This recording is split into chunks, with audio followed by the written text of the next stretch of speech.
Hoy en la parte número 79 de Puertas Dimensionales vamos a seguir donde lo dejamos prácticamente. Nos vamos a introducir solo en los ejercicios espirituales de San Ignacio de Loyola, pero no para entrar con detenimiento, para aprender a hacerlos y meternos precisamente con lo que ellos quieren. No, sino para ir destacando solo las partes significativas de esos ejercicios espirituales que tienen que ver con lo que hemos venido tratando para demostrar una vez más hacia dónde lleva todo esto. A nada bueno. Vamos a empezar.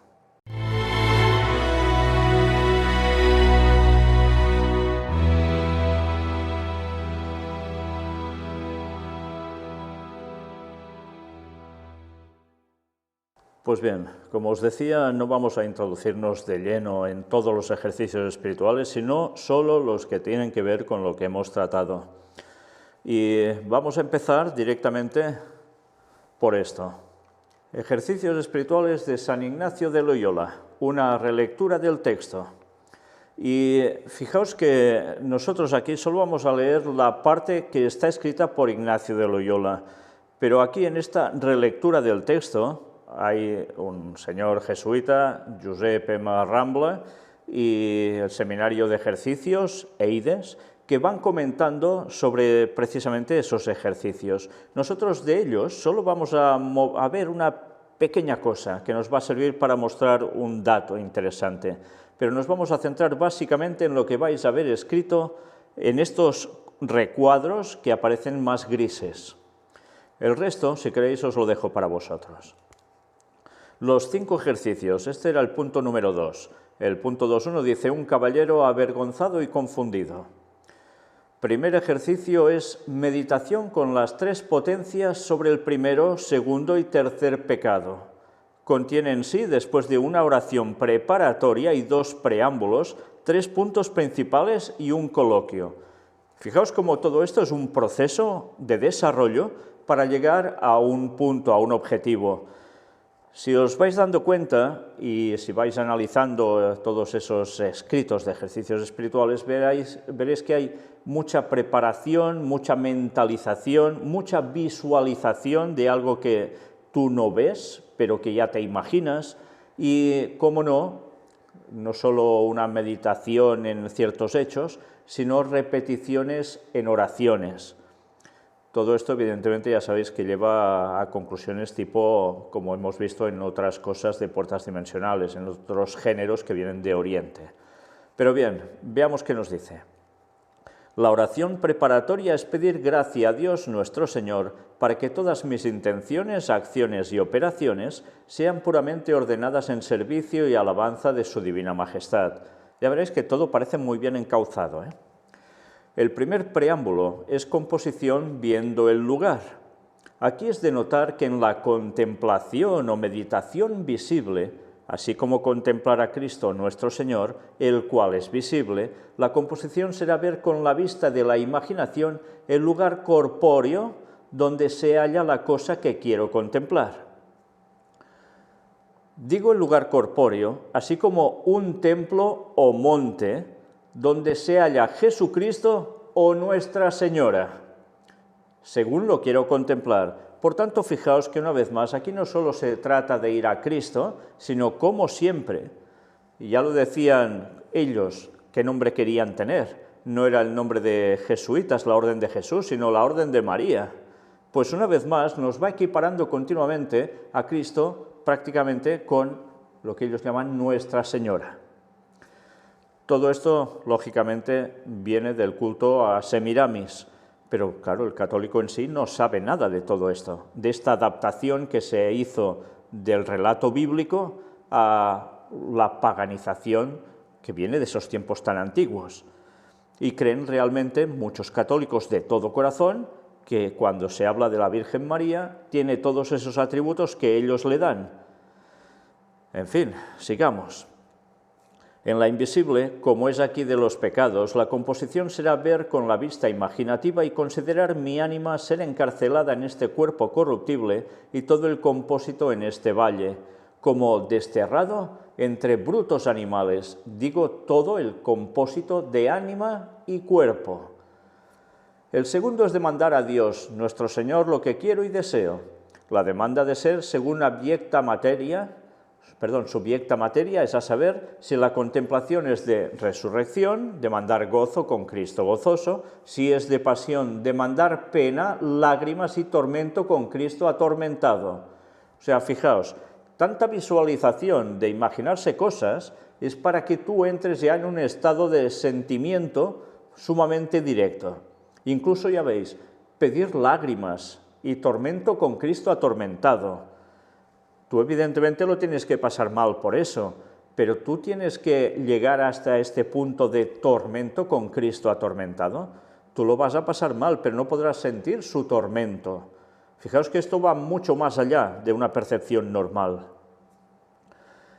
Aquí será demandar vergüenza y confusión de mí mismo, viendo cuántos han sido dañados por un solo pecado mortal y cuántas veces yo merecería ser condenado para siempre por mis tantos pecados. Fijaos cómo van mezclando cosas que están bien, que te des cuenta de lo mal como estás, de tus pecados y que te compares con Cristo en cierto modo, sobre todo cuando está pasándolo tan mal en el Calvario por ti, ¿no?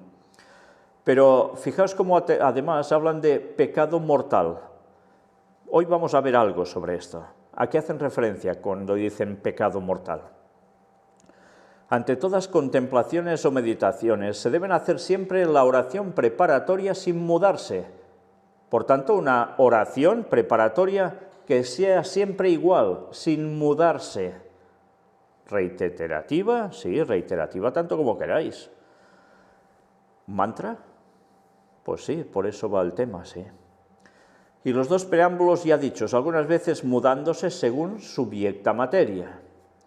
El primer punto será traer a la memoria sobre el primer pecado que fue de los ángeles y luego sobre el mismo el entendimiento discurriendo, luego la voluntad, queriendo todo esto memorar y entender por más me avergonzar y confundir, trayendo en comparación de un pecado de los ángeles tantos pecados míos, y donde ellos por un pecado fueron al infierno, cuántas veces yo he merecido por tantos. Fijaos cómo ya introduce una vez más conceptos no reales, infierno, como si los ángeles caídos estuviesen en el infierno. Ya sabéis lo que nos pintó Dante, ¿verdad?, con sus palabras tan famosas y que el Papa últimamente ha exaltado hasta lo sumo. Pues conceptos que no son bíblicos. El infierno existirá en el momento adecuado después del milenio, o sea, en 3031, a partir de allí, cuando Satanás y sus ángeles sean destruidos por el fuego y azufre mandado por Dios, cuando ellos vayan a querer atacar la Nueva Jerusalén con los santos redimidos ahí dentro con Cristo. Y eso va a ser el infierno, no antes. Junto a él, a Satanás y sus ángeles, ¿quiénes van a morir? Pues todos los impíos que no han sido salvos, que van a resucitar en ese momento y que Satanás los va a engañar para seguir yendo contra Dios y contra su pueblo. Y entonces va a ser el infierno, esa va a ser su destrucción, pero no hay ángeles con calderas ardiendo y gente quemándose ahí por la eternidad. Y este concepto no es bíblico, para nada, por más que lo exalte el Papa, por más que lo escriba Dante. Las calderas d'en Pere Gotero no existen. Bueno, sé que esto es una expresión catalana, las calderas d'en Pere Gotero, de Pedro Gotero sería. Es una tradición de Navidad de los pastorets, de los pastorcillos, que hace reminiscencia del nacimiento de Jesús, etcétera, etcétera, pero que los demonios surgen de ahí, en definitiva, ¿no? Pues no, eso no es cierto. Una vez más, fijaos cómo se van mezclando cosas que están bien con otras que llevan a otros derroteros totalmente fuera de lugar. Y nos sigue diciendo, digo traer en memoria el pecado de los ángeles, como siendo ellos criados en gracia, no sé, queriendo ayudar con su libertad para hacer reverencia y obediencia a su Criador y Señor, veniendo en superbia, fueron convertidos de gracia en malicia y lanzados del cielo al infierno. No fueron lanzados al infierno. Vinieron a parar a la tierra, pero no a ningún infierno. Y así consecuenter discurrir más en particular con el entendimiento y consecuenter moviendo más los afectos con la voluntad. Fijaos que está escrito en un castellano ya desfasado, ¿no? Pero claro, así estaban hechos los escritos de Ignacio. El segundo, hacer otro tanto, es a saber, traer las tres potencias sobre el pecado de Adán y Eva, trayendo a la memoria cómo por el tal pecado hicieron tanto tiempo penitencia y cuánta corrupción vino en el género humano, andando tantas gentes para el infierno. Digo traer a la memoria el segundo pecado de nuestros padres, como después que Adán fue criado en el campo damasceno y puesto en el paraíso terrenal, y Eva ser criada de su costilla, siendo vedados que no comiesen del árbol de la ciencia y ellos comiendo y asimismo pecando, y después vestidos de túnicas pellíceas y lanzados del paraíso, vivieron sin la justicia original, que habían perdido toda su vida en muchos trabajos y mucha penitencia, y consecuentes discurrir con el entendimiento más particularmente usando de la voluntad como se ha dicho. El tercero, asimismo, hacer otro tanto sobre el tercero pecado particular de cada uno, que por un pecado mortal es ido al infierno. Fijaos, un pecado mortal, ya veremos qué es eso. Y otros muchos sin cuento por menos pecados que yo he hecho. Digo hacer otro tanto sobre el tercer pecado particular, trayendo a la memoria la gravedad y malicia del pecado contra su Criador y Señor, discurrir con el entendimiento, como en el pecar y hacer contra la bondad infinita justamente ha sido condenado para siempre y acabar con la voluntad como se ha dicho. Coloquio, imaginando a Cristo nuestro Señor delante y puesto en cruz. Hacer un coloquio, como de Criador es venido a hacerse hombre y de vida eterna a muerte temporal, y así a morir por mis pecados. Otro tanto mirando a mí mismo lo que he hecho por Cristo y lo que hago por Cristo, lo que debo hacer por Cristo y así viéndole tal, y así colgado de la cruz, discurrir por lo que se ofreciere. Fijaos que hay conceptos que son muy buenos. La meditación diaria que deberíamos tener en las escenas del Calvario. Sí, es verdad, deberíamos hacer eso para, una vez más, darnos cuenta de que por culpa nuestra Cristo murió en la cruz. Y eso nos debería hacer pensar que debemos cambiar muchas cosas aún en nuestras vidas y que debemos encauzarnos bien. Pero fijaos cómo todo esto, que por un lado es tan bueno, va entremezclando cosas que llevan totalmente a otro lado, ¿eh? El coloquio se hace propiamente hablando así, como un amigo habla a otro o un siervo a su señor, cuando pidiendo alguna gracia, cuando culpándose por algún mal hecho, cuando comunicando sus cosas y queriendo consejo en ellas, y decir un pater noster. Fijaos, cuando se hace todo este tipo de coloquio, hay que decir un Padre Nuestro. Una vez más, nos damos cuenta que se vuelve a oraciones repetitivas, no pensando realmente en lo que dice cada frase, sino que ya termina siendo un concepto de loro, y repitiendo, y repitiendo, y repitiendo. Bueno, ya veis que me estoy saltando todo lo que ha escrito este señor, dando los detalles de adaptación actual a lo que dice Ignacio para que todo quede más claro. Pero volvamos a la parte que nos interesa, las partes en gris. Segundo ejercicio es meditación de los pecados y contiene en sí, después de la oración preparatoria y 2 preámbulos, 5 puntos y un coloquio. Ya veis que está todo más que programado, ¿eh? Oración preparatoria sea la misma, por tanto ya veis, una repetición. El primer preámbulo será la misma composición. El segundo es demandar lo que quiero. Será aquí pedir crecido e intenso dolor y lágrimas de mis pecados. El primer punto es el proceso de los pecados, es a saber, traer a la memoria todos los pecados de la vida, mirando de año en año, de tiempo en tiempo, para lo cual aprovechan 3 cosas. La primera, mirar el lugar y la casa donde he habitado. La segunda, la conversación que he tenido con otros. La tercera, el oficio en que he vivido. Fijaos que nos dice traer a la memoria todos los pecados de la vida. Es cierto que nosotros hemos de pedir perdón a Dios por los pecados, pero ¿podemos estar pensando siempre en los pecados que hemos hecho en el pasado? Si hacemos eso, difícilmente nosotros mismos nos perdonamos cuando Dios ya lo ha hecho, si se lo hemos pedido de corazón. Y habrá tiempo, en el tiempo de angustia, cuando haya la persecución total como nunca contra los auténticos cristianos que sigan fieles al sábado en medio de la marca de la bestia, de la ley dominical, en esa huida a muerte, allí tendremos ese tiempo de angustia en la cual pensaremos en si Dios nos ha perdonado absolutamente todo, pero como está expresado por el espíritu de profecía, a unos ese tiempo les va a durar más o les va a durar menos, dependiendo de lo que hayan hecho y dependiendo, sobre todo, de su entrega al Señor. Pero todos van a superar eso, todos van a quedar pulidos de verdad. Pero nosotros hemos de ir trayendo a la memoria todos los pecados de la vida. Pensad que estos ejercicios espirituales el Papa los hace anualmente y los comparte con otros. Por tanto, esto también se está haciendo anualmente en muchos otros lugares. ¿Hemos de ir llevando a la mente los pecados pasados? Lo que deberíamos llevar a la mente es la experiencia, sacar lo mejor que podamos de eso que hicimos mal para poder ayudar a otros, para que no caigan en lo mismo y que nosotros mismos no caigamos más en ello. Pero no podemos estar trayendo cada año a la mente los pecados que hemos hecho, porque entonces no creemos que Dios nos ha limpiado de esos pecados. ¿Y cuando nos bautizamos, no sirve para eso acaso? Sí, pero claro, si el bautismo se hace de niños, ¿qué sentido tiene? Ninguno. Pero claro, y después del bautismo, ya siendo adultos de edad de razonar bien, si seguimos pecando, por desgracia, ¿Dios no nos perdona? ¿Nos deberíamos estar bautizando cada día entonces? No, debemos hacer como el apóstol Pablo, cada día muero. ¿A qué? Al pecado. Y pedía perdón al Señor y seguía adelante. No se estaba martirizando continuamente sobre eso.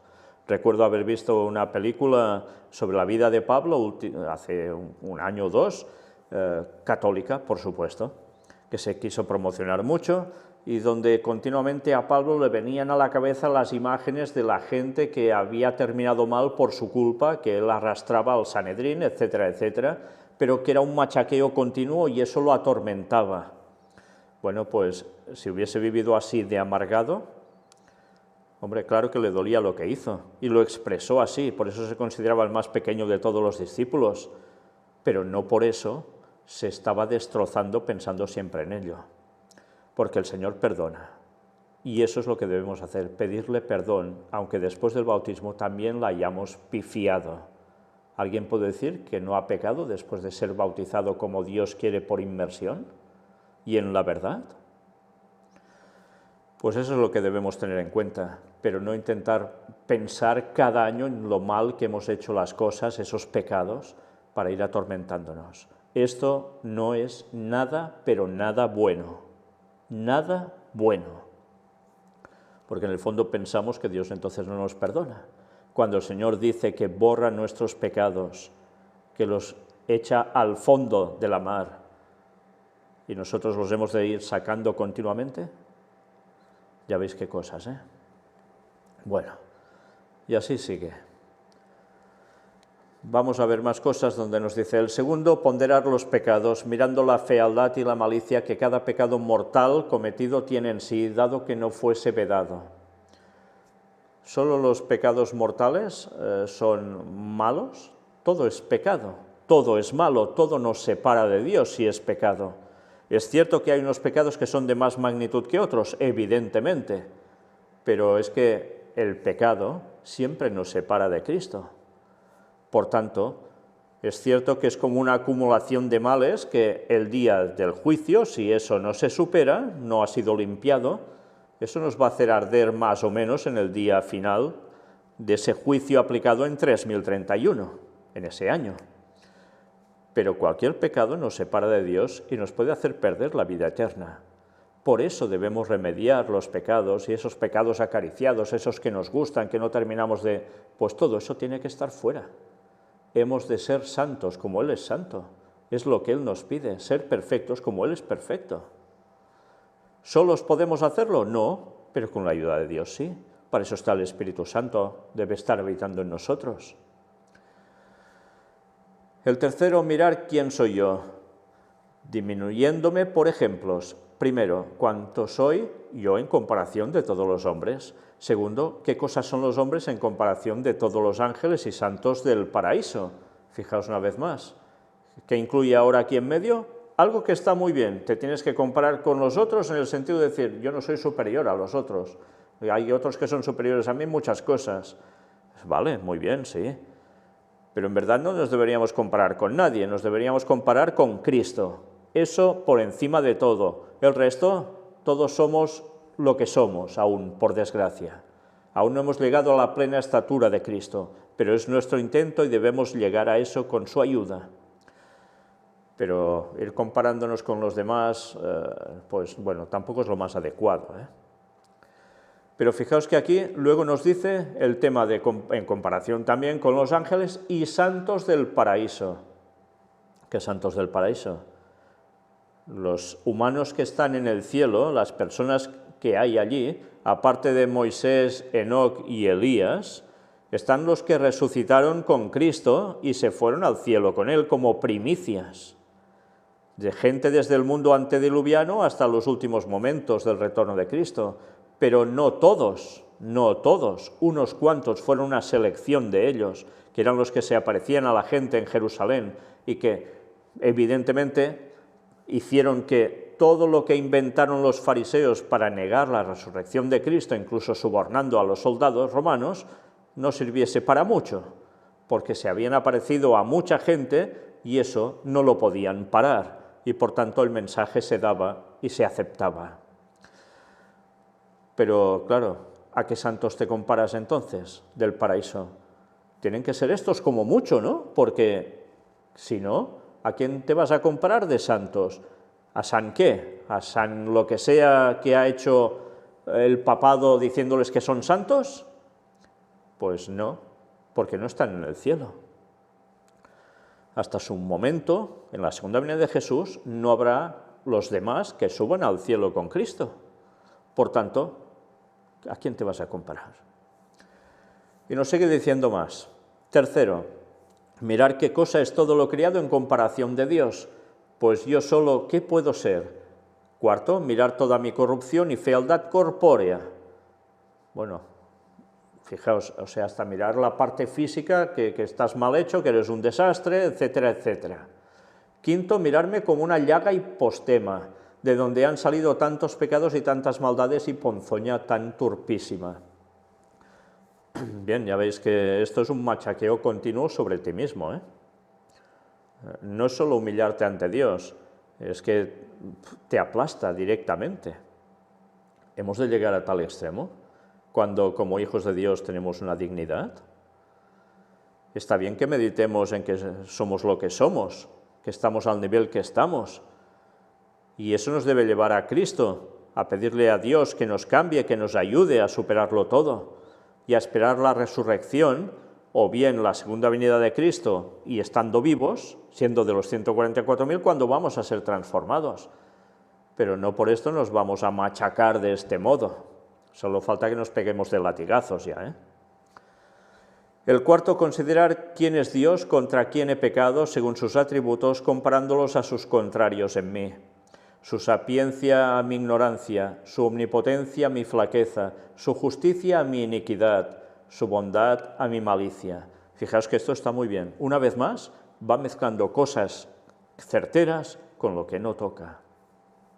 El quinto, exclamación admirativa con crecido afecto, discurriendo por todas las criaturas, cómo me han dejado en vida y conservado en ella.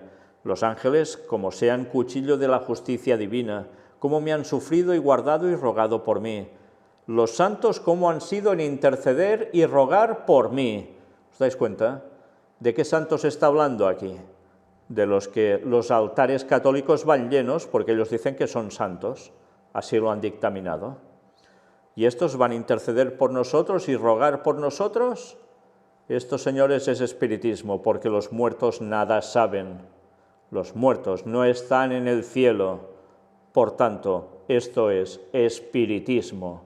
Fijaos a qué llevan los ejercicios espirituales, nunca mejor dicho, al espiritismo, no precisamente a llevarnos al Espíritu de Dios.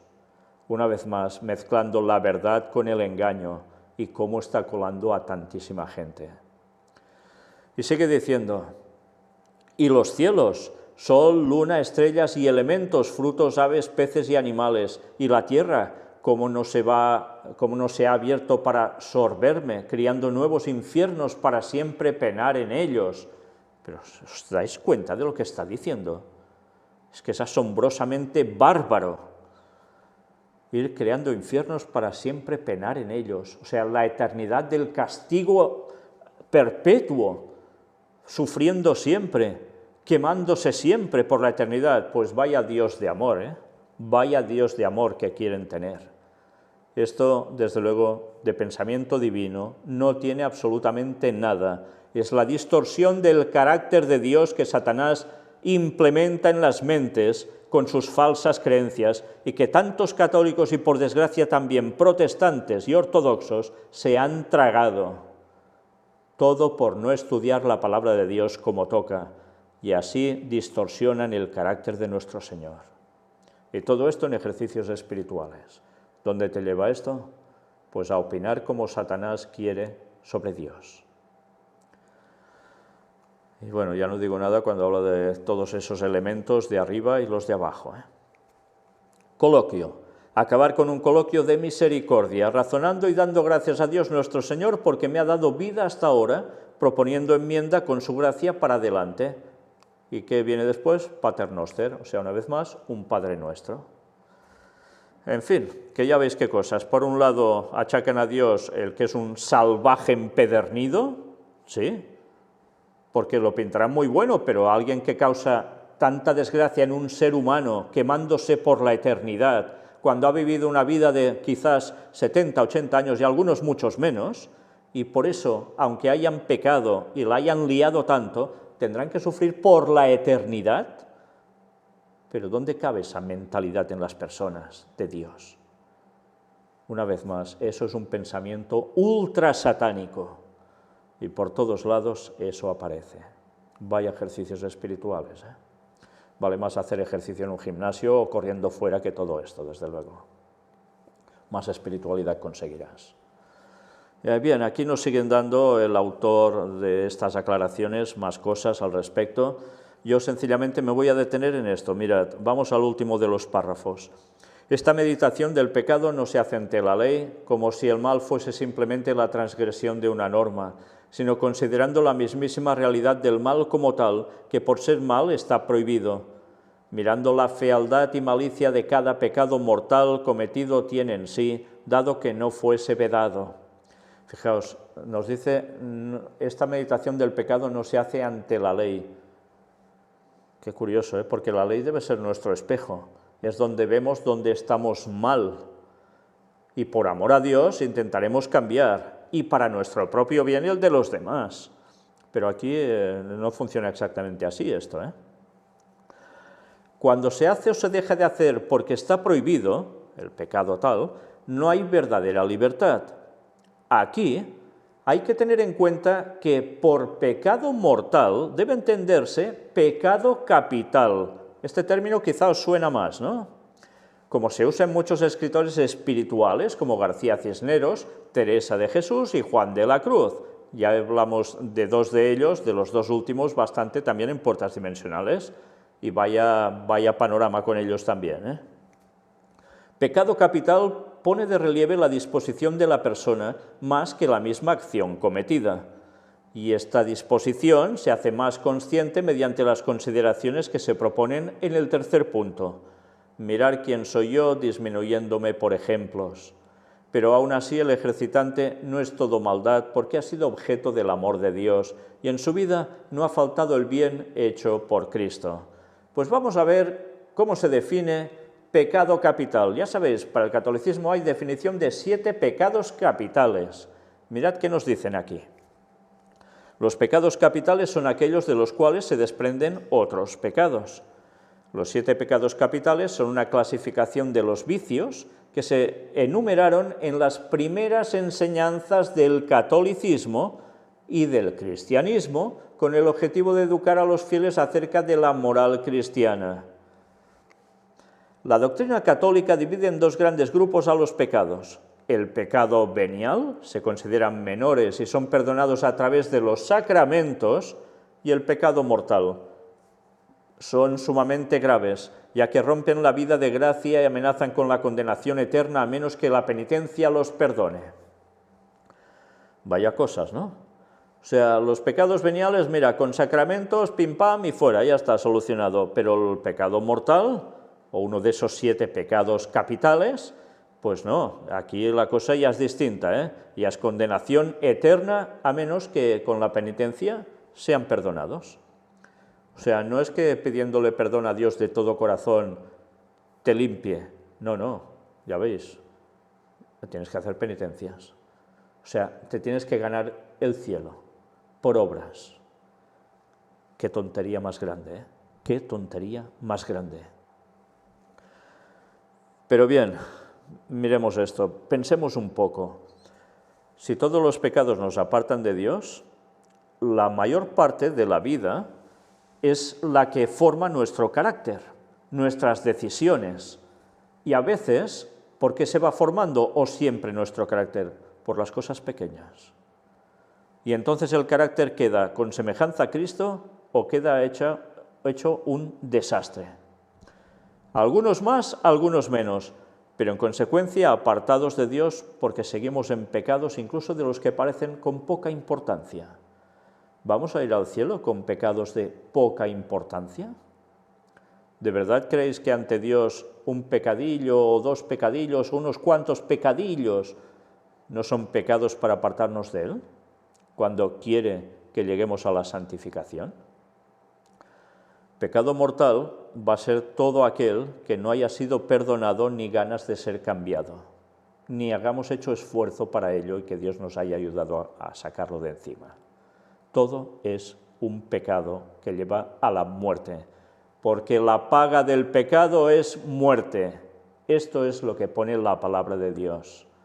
Por tanto, allí nos especifica, no, es que matar sí, es mortal y ya por tanto, allí ya estás listo. ¿Nos especifica esto? Cualquiera que transgrediere uno de los mandamientos se hace culpable de todos, dice el apóstol.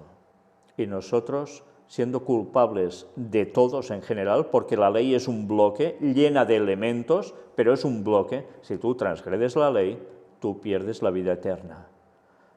Entonces todos nos vamos a perder. Bueno, ¿y para qué está la gracia en Cristo? ¿Para qué está el pedir perdón de corazón e intentar cambiar y el Señor te va a ayudar? Una vez más, nosotros solos no vamos a conseguir el cielo si no es por el poder de Dios.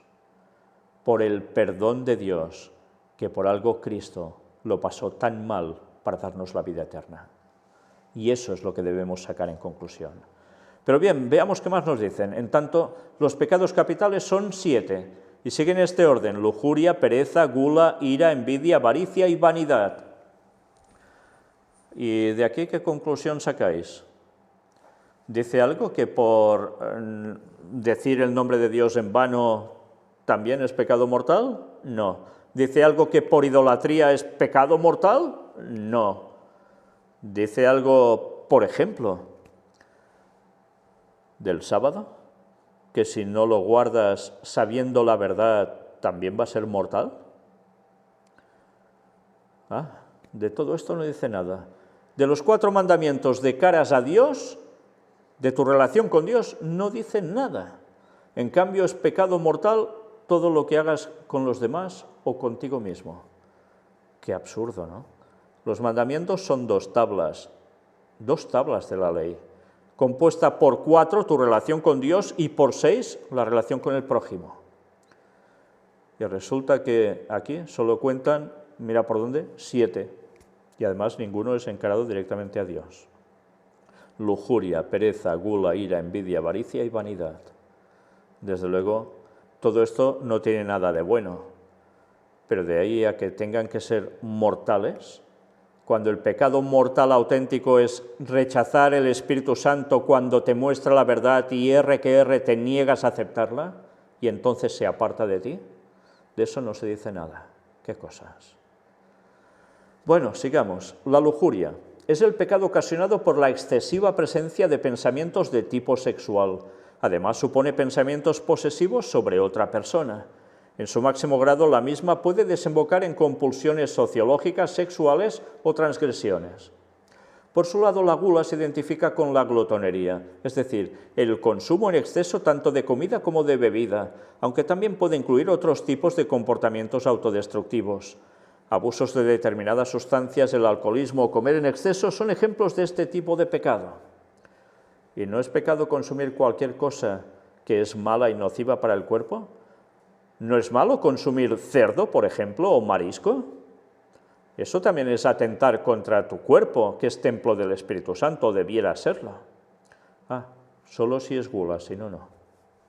Pues vamos bien.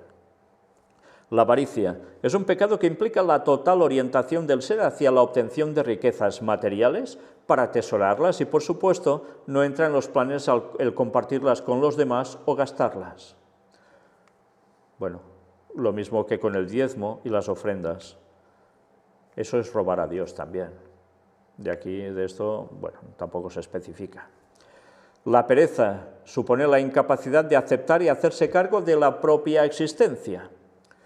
La ira implica un sentimiento no ordenado, ni mucho menos controlado, de odio y enojo. Entre las principales transgresiones que puede ocasionar este pecado capital se cuentan el homicidio, el asalto, la discriminación y hasta el genocidio. Claro, es una consecuencia. La envidia supone el deseo de obtener aquello que otro posee lícitamente. Y finalmente, la vanidad resulta el deseo por tratar de ser siempre más importante y atractivo que el resto, es decir, la sobrevaloración del propio yo. Bueno, pues todo esto es pecado, claro que es pecado, pero qué curioso que estos sean pecados mortales y el resto no, cuando todos te separan de Dios. Pero en fin, ya sabéis, cosas del catolicismo, para variar. Si bien los recién mencionados se mantienen imperturbables, en el año 2008 el Tribunal de la Penitenciaría Apostólica del Vaticano presentó una lista de pecados capitales nuevos con la denominación de pecado social, para de alguna manera incluir los nuevos vicios que ocasionan grandes impactos negativos en la humanidad hoy día. Entre ellos figuran: no realizarás manipulaciones genéticas. Atención a esto, porque el Vaticano en 2008 añadió esta lista de pecados capitales nuevos.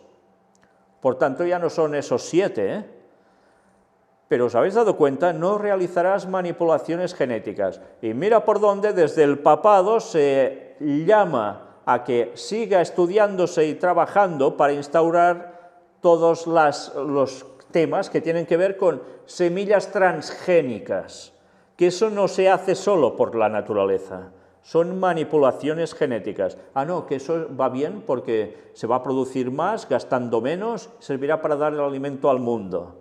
Ya, eso son manipulaciones genéticas. No solo tienen que ver con lo que se haga con abortos, fetos y manipulaciones que sí se hagan para hacer híbridos y demás, como ya vimos.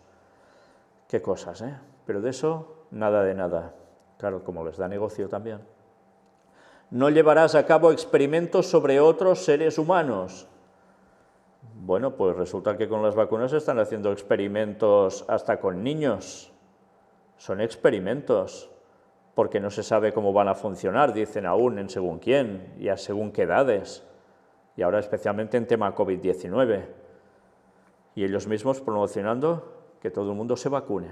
Y además, con esas vacunas, que ya sabéis lo que conllevan. Bueno, dice, incluyendo los embriones, no contaminarás el medio ambiente. Y mira por dónde esto sorprende mucho cuando otras religiones cristianas, incluida la adventista, empezó a tratar a partir de esos años también la cuestión del medio ambiente del mismo modo que tratan ellos y el resto del mundo. Qué triste que se vayan adaptando lo que el Vaticano va diciendo, Qué triste cómo va colando todo. No contaminarás el medio ambiente. Eso no se tenía que haber hecho nunca, no ahora, nunca. Pero se ha hecho. Y ahora, ¿por qué interesa que eso sea un pecado capital? Pues ya lo sabéis, porque el Laudato Si conlleva la solución a todos estos temas y muchos otros, y la ley dominical va a ser el máximo exponente de la solución a todo ello. Qué cosas, Y ahora sí, ahora se ha puesto esto por en medio y ellos no paran de difundirlo. Y los demás subiéndose al carro tan inocentemente. Claro, porque como es una cosa buena, pues ya está. Y en cambio no denuncian a dónde va a llevar esto también. No provocarás injusticia social. ¿En qué sentido? Bueno, esto puede ser muy relativo, ¿Tendrá que ver con cuestiones de sindicatos? de apoyar lo que digan todos los sindicatos que han sido creados por el catolicismo en su momento, da que pensar, ¿no? O de no decir nada cuando hay leyes que no son correctas. ¿Qué cosas? No causarás pobreza.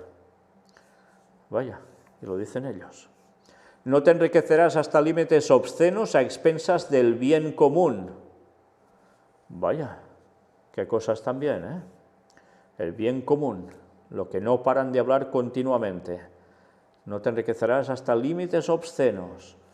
Y luego tienen tratos con Bill Gates y otros que se enriquecen o más, hasta la saciedad. Ah, pero claro, esto está bien. Bueno, en fin, como siempre, ya sabes que hay de todo aquí, ¿eh? Y finalmente, no te drogarás. Bueno, cuando precisamente, si leéis lo que escribió Eric von Phelps sobre los jesuitas y todo el comercio de droga a nivel mundial, cómo era movido principalmente por ellos, con los datos pertinentes, en Vatican Assassins, ese es su libro, pues qué cosas que digan esto también, ¿eh? En fin. Bueno, pues nada, ya habéis visto aquí 7 pecados capitales y algunos más. Y aquí, en la relectura del texto, Giuseppe Rambla va escribiendo más datos al respecto, aclarando aún bastantes más cosas de lo que aparece estrictamente en el escrito de Ignacio de Loyola. Nosotros seguimos viendo las partes en gris. La trama del mal. Tercero ejercicio es repetición del primero y segundo ejercicio haciendo 3 coloquios. Ya veis, empieza a volver el tema de repeticiones. Después de la oración preparatoria y 2 preámbulos, o sea, fijaos cómo te preparan, ¿eh? Será repetir el primero y segundo ejercicio, notando y haciendo pausa en los puntos que he sentido mayor consolación o desolación o mayor sentimiento espiritual, después de lo cual haré 3 coloquios de la manera que se sigue. Y atención, el primer coloquio a Nuestra Señora, mira por dónde, el primero de todos, ¿a quién? A la Virgen María, que ellos dicen, pero que en verdad, pobrecita, nada tiene que ver con todo esto, ¿eh? Para que me alcance gracia de su Hijo y Señor para 3 cosas. O sea que si tú primero no te diriges en coloquio a Nuestra Señora, que llaman ellos, tú no llegas con gracia a alcanzar nada del Hijo y Señor para 3 cosas. Una vez más, si Jesucristo es el único mediador entre Dios y los hombres, ¿por qué ponen a la Virgen en todo esto? Una vez más, alterando la palabra de Dios, contradiciéndola, y llevando a tanta gente al espiritismo y a la perdición. Eso sí que es un pecado capital. La primera, para que sienta interno conocimiento de mis pecados y aborrecimiento de ellos. Y esto lo tiene que hacer, mira por dónde, la Virgen. La segunda, para que sienta el desorden de mis operaciones, para que aborreciendo me enmiende y me ordene. La tercera, pedir conocimiento del mundo para que aborreciendo, aparte de mí, las cosas mundanas y vanas, y con todo esto, una Ave María. Toma, y una piruleta. Es impresionante. Desde luego, todo lleva ¿a quién? A Semiramis. El segundo, otro tanto al Hijo, para que me alcance del Padre, y con esto el Anima Christi. Ya veis, en segundo término, el Hijo. El tercero, otro tanto al Padre, para que el mismo Señor eterno me lo conceda. Y con esto, un Paternoster, un Padre Nuestro. Es un continuo, ¿eh? Cómo alejan de Dios, llevando por otros derroteros. Y fijaos, siempre quien sale ganando es la Virgen María, o lo que ellos llaman Virgen María, que en verdad, pobrecita, nada tiene que ver con todo esto. ¿Y a quién le interesa estar tanto en primer puesto entre la deidad? Al mismísimo Satanás. Por eso, tantas veces, cuando decimos que esas apariciones de la teóricamente Virgen María no son tal, porque evidentemente ella está muerta y no está en el cielo aún, aparte de esto, es porque continuamente es la que lidera todo el proceso para poder llegar a lo más alto. Y esto es lo que Satanás ha querido siempre ser. Por tanto, esas apariciones, ¿quién es realmente? ¿Quién se disfraza como ángel de luz? Bien, aquí va continuando, dando más explicaciones, y nosotros vamos ya a esta otra parte, en el punto 2.4, resumiendo. Cuarto ejercicio es resumiendo este mismo tercero. Dije resumiendo porque el entendimiento sin divagar discurra asiduamente por la reminiscencia de las cosas contempladas en los ejercicios pasados y haciendo los mismos 3 coloquios. Una vez más, repeticiones reiterativas. En el punto 2.5, amor maduro, amor humilde. Quinto ejercicio es meditación del infierno.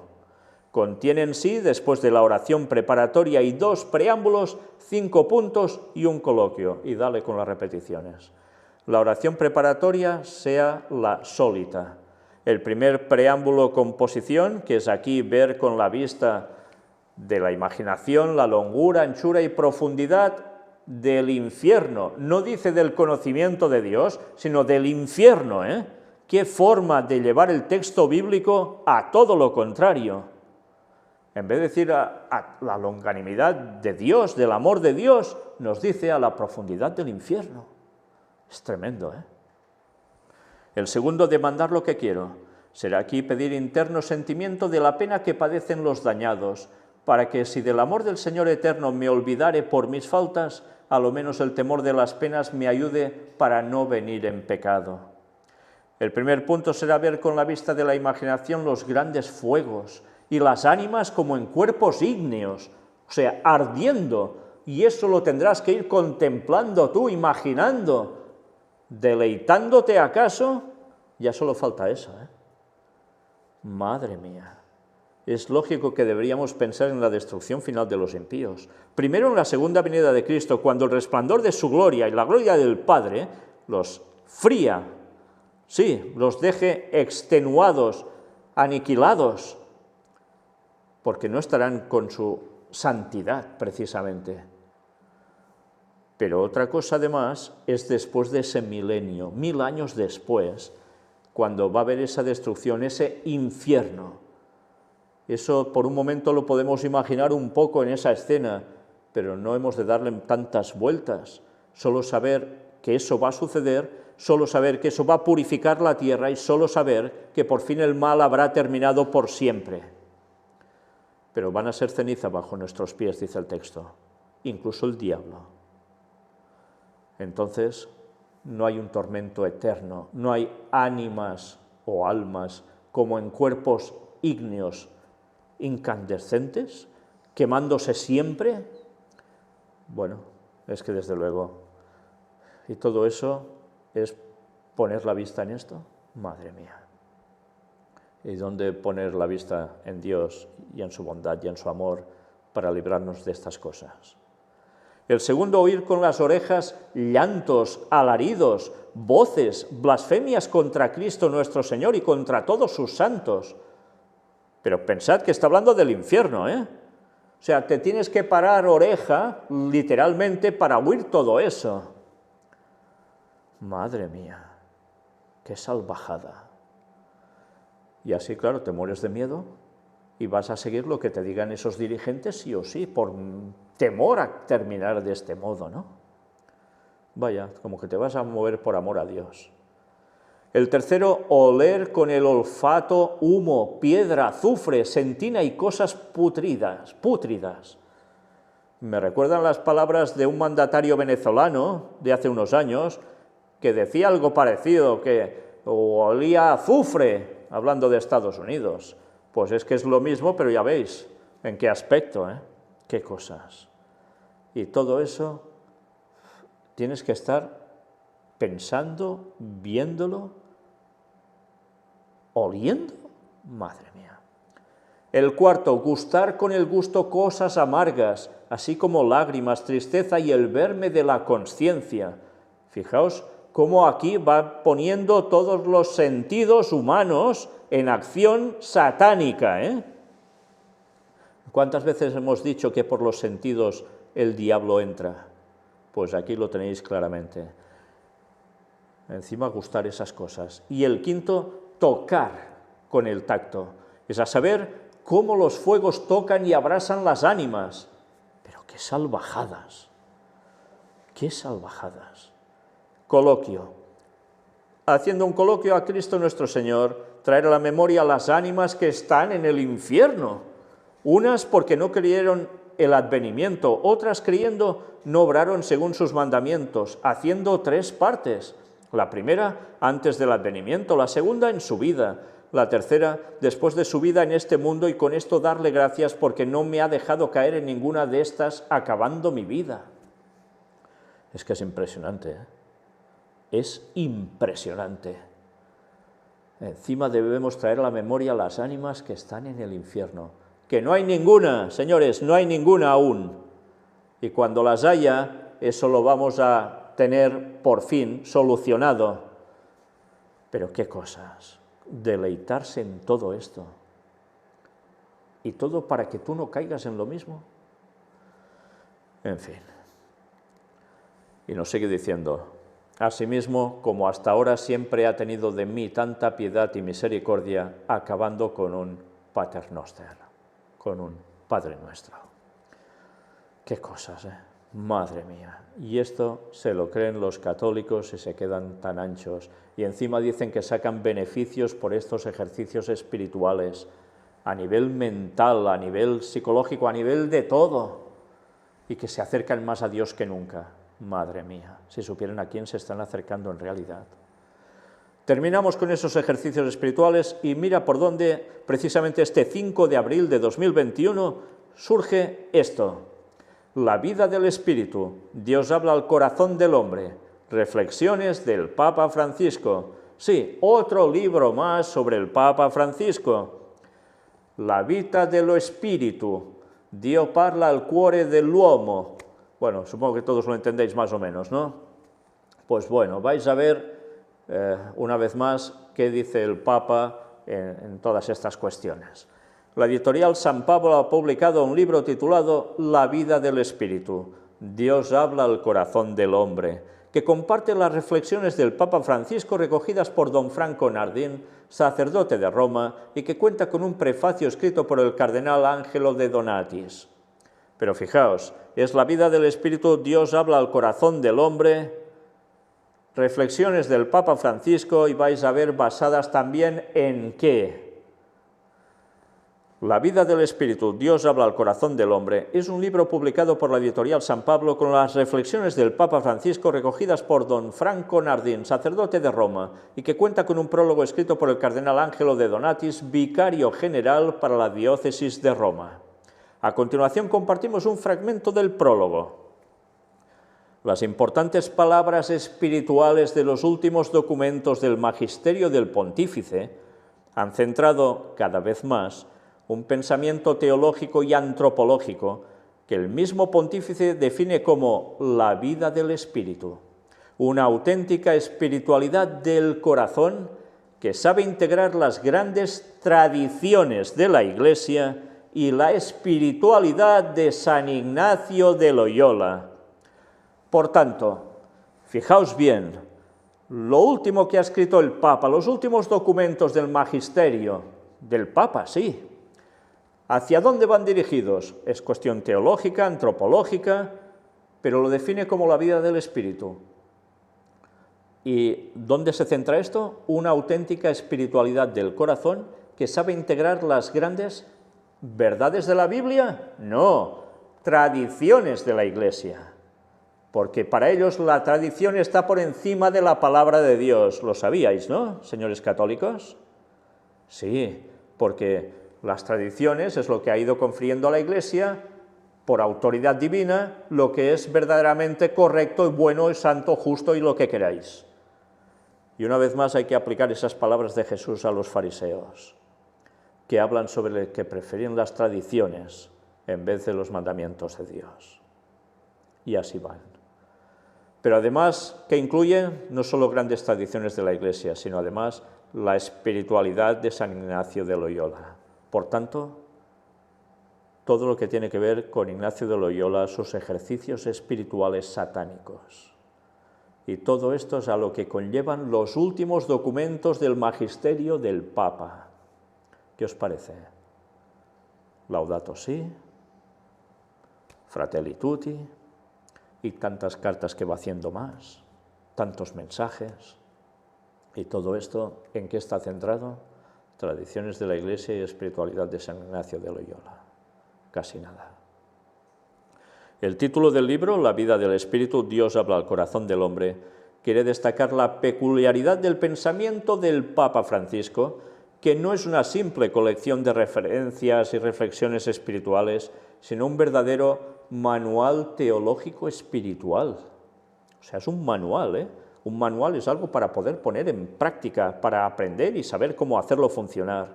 Teológico espiritual. ¿Y todo lleva a qué? Ya lo habéis visto, a Satanás directamente. De la verdad trinitaria grabada en el corazón del hombre, hecho a imagen y semejanza de Dios. Es el Espíritu, en efecto, quien nos hace hijos adoptivos por el que gritamos, Abba Padre. Mucho hablar del Espíritu y mucho hablar de la divinidad y la verdad trinitaria, resulta que meten por todos lados a la Virgen María como si fuera prácticamente el sumo de ellos.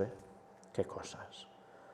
De ahí nos sugiere que partamos para un renovado entusiasmo en la proclamación de la palabra y la belleza de la verdad de Cristo. Pero si te dice que no hay que proclamar la palabra, te dice que no se puede hacer proselitismo, que solo hay que actuar, y la belleza de la verdad de Cristo, pero si son más tradiciones. Un pensamiento teológico ecuménico, pues como una fuerte contribución a la vida espiritual para muchos fieles, personas consagradas, sacerdotes, para que sean guiados y abiertos, no solo por la voz del Espíritu, para la curación de la dureza del corazón, sino también para que tengan siempre en su corazón la capacidad de discernimiento, tanto personal como pastoral, para comprender los signos que la divina providencia nos deja cada día, para un diálogo fecundo con las iglesias, las culturas y las religiones. Por tanto, mira por dónde, todo lo que el Papa está escribiendo que tiene que ver con San Ignacio de Loyola en el fondo, con ejercicios espirituales satánicos, todo esto es lo que se está utilizando para un diálogo fecundo con las iglesias, las culturas y las religiones. Por tanto, con un ecumenismo, no solo del cristianismo, sino a nivel interreligioso mundial. Vaya cosas, ¿eh? Y la gente tragándoselo porque todo parece tan bueno. Incluso los que están participando de otras denominaciones y que no ven nada malo en todo esto. Y si dices algo de todo esto y denuncias lo que hay detrás, te dicen que es que hablas más tú de las cosas del Papa que el Papa mismo. Y así están, que no se dan cuenta de las artimañas de Satanás y se están dejando atrapar por todos lados, incluidos adventistas. Curiosamente, mirad cómo al lado de esta noticia aparecía esta otra promoción de algo que ya estuvimos hablando. Y curioso que esté precisamente relacionado con todo esto que estamos viendo aquí. LEV, un volumen para celebrar los 150 años de San José como patrono de la Iglesia. Una vez más, si todo esto es lo que está haciendo el Papa Francisco, ¿a qué va relacionado? ¿Lo veis? Todo nos lleva a lo mismo. Y bien, terminan diciendo esto. El autor, padre Franco Nardín, autor del libro y sacerdote de la diócesis de Roma, fue ordenado por San Juan Pablo II. Integró sus estudios en Francia con la espiritualidad del Sagrado Corazón en San Claudio de la Colombière, en San Ireneo de Lyon y en el cura de Ars, San Juan María Vianney. Actualmente escribe sobre la vida del Espíritu en los sacerdotes en San Ignacio y en el Papa Francisco. Fijaos cómo prácticamente lo asocia absolutamente todo. San Ignacio de Loyola con el Papa Francisco, no solo con Asís, ya veis, sino con San Ignacio de Loyola. ¿Por qué? Jesuita, claro, cómo no. Y a eso responde todo lo que hace este Papa, siguiendo esa agenda satánica, implementándola de un modo sutil y de un modo directo a veces, y tanta gente tragando con ello. Y todo esto lo relaciona con la vida del espíritu satánico será, porque del Espíritu de Dios nada de nada. Y finalizando, una imagen que nos lo dice absolutamente todo, y es esta que vais a ver ahora. Mirad bien, ¿veis a alguien que está en aspecto de rezo, pero que está levitando? ¿Sí? No toca el suelo, relleno de gloria todo él a su alrededor, pero está viendo algo que está arriba a izquierda de la imagen, Ignacio de Loyola tiene una visión de María con el niño Jesús. Una vez más, vamos a lo mismo. ¿De quién era en verdad esa imagen que se le aparecía o que a menos nos cuentan que se le aparecía? ¿Fue de la Virgen María y del niño Jesús? ¿Creéis que Jesús se va a ofrecer a mostrar como niño? Cuando como se va a mostrar es como resucitó y cuando venga como Rey de Reyes y Señor de Señores. Nunca más se iba a aparecer de este modo como niño. Eso lo hizo en Belén y creció. Pero parece que a ellos eso no les guste mucho, porque se siguen centrando en Semiramis y su hijo Tamuz. Pero ese concepto babilónico, Satanás lo introdujo muy bien en esas personas por algo, porque luego iba a ser usado aún por los misterios de Babilonia en la gran ramera, Babilonia la Grande, sí, la gran ramera, el Vaticano, que sigue diciendo lo mismo que ya se expresaba en Babilonia, recogiendo las tradiciones satánicas y aplicándolas como una tradición buena para que todo el mundo caiga de cuatro patas en el espiritismo. Ya veis, Hieronymus Hierix, después de 1613-1619, hizo este grabado mostrando ese hecho tan oportuno en la vida de San, entre comillas, Ignacio de Loyola. Desde luego, cuántas cosas nos quedan por analizar, pero cuántas más, como siempre, nos llevan a seguir destapando las artimañas de Satanás, que está cayendo en ellos tantísima gente, tantísima, cada vez, cada año. Cuán necesario es que denunciemos todo lo que hay y que mostremos la verdad en Cristo tal cual es en su palabra y que nos preparemos porque esto se acaba. Ojalá toda esta gente que está en este error salga de él, porque de lo contrario, Satanás los va a entrampar de lleno. Sigamos haciendo la obra, que es lo que nos toca. El tiempo se acaba, queda poco. Maranata, el Señor viene 2031. Preparémonos y demos el mensaje ya a los demás, para que muchos puedan ser salvos. Dios os bendiga.